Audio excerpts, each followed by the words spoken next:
You were born in Clacton-on-Sea. Yeah. When's the last time you visited that place?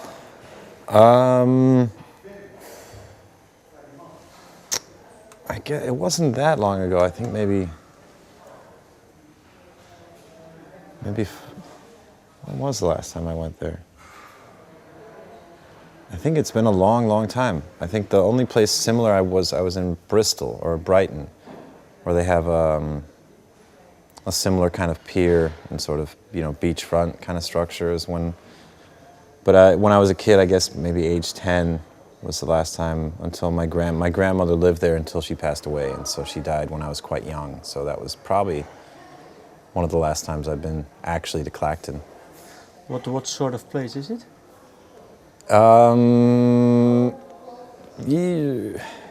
It's I mean, Essex is home to kind of a lot of interesting people, but Clacton-on-Sea is it's a bit small. It had like an amusement park on the beach on the pier. Yeah, I don't know if it'd be a big tourist area. I guess I could liken it to. I think it reminds me of Coney Island in New York. Okay. Well, you were born there. Yeah. And you lived there for the first 3 years of your life. Yeah. Well, I lived somewhere else, not actually in Essex, but I was born in Clacton-on-Sea. Then you moved to the US with your parents. Yeah. What sort of job did your dad have? He just worked in the car industry, but he liked to travel. So I think he's like a. Some people are backpackers and they, go see India that way or, do yoga. And I think he kind of used a corporate job to experience the world. I think his passion was to sort of see the world. It's a passion that I didn't even inherit. He really loves the Far East and Thailand and India. And he loves what he calls like organized chaos kind of places, which is not really my bag. I like simple non-chaos personally.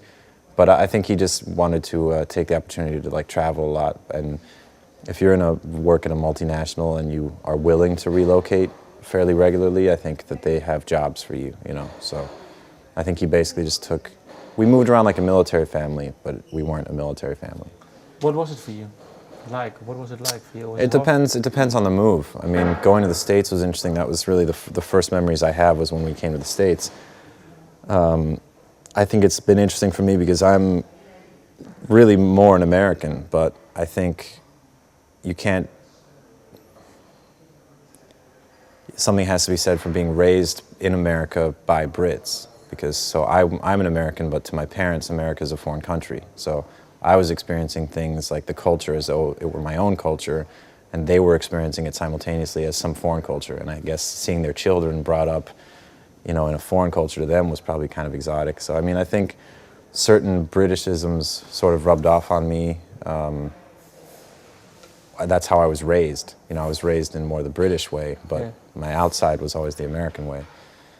And then there was some, more strange, dramatic moves, like when we moved from the States to back to Europe, and then back to the States, and then to Latin America. And then I went back to the States for college. And what was the hardest move for you?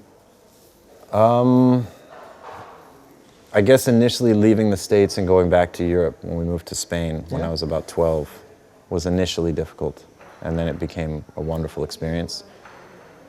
Ultimately, I think the hardest times I had were in New Jersey.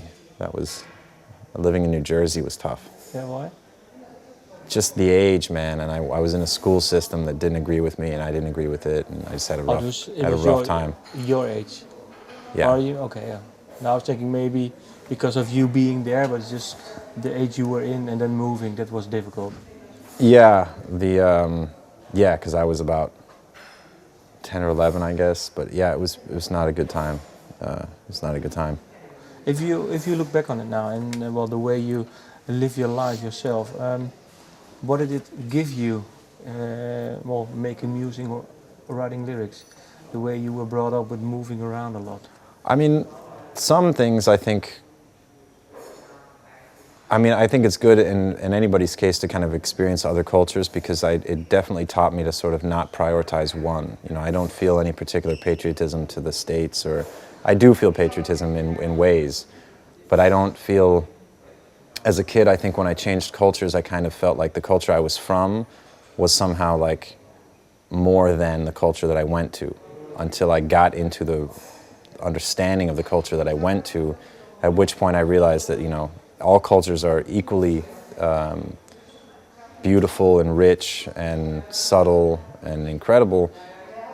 You just have to give each one the time, and then once you realize that like every culture is simply different, and you know, I was young, and in that sense I think I had a favoritism to one over the other because I was young. As an adult, I'm sure most people have that insight that every culture is equally rich, but I didn't necessarily have that as a child. And so I think learning that firsthand gave me that automatic respect that literally any culture you could go visit, if you spend enough time there, it can become your own, and you can assimilate it and love it for all of its richness and all of its differences. Whereas if you first go to a new culture, the differences might be a pain in your butt. Yeah.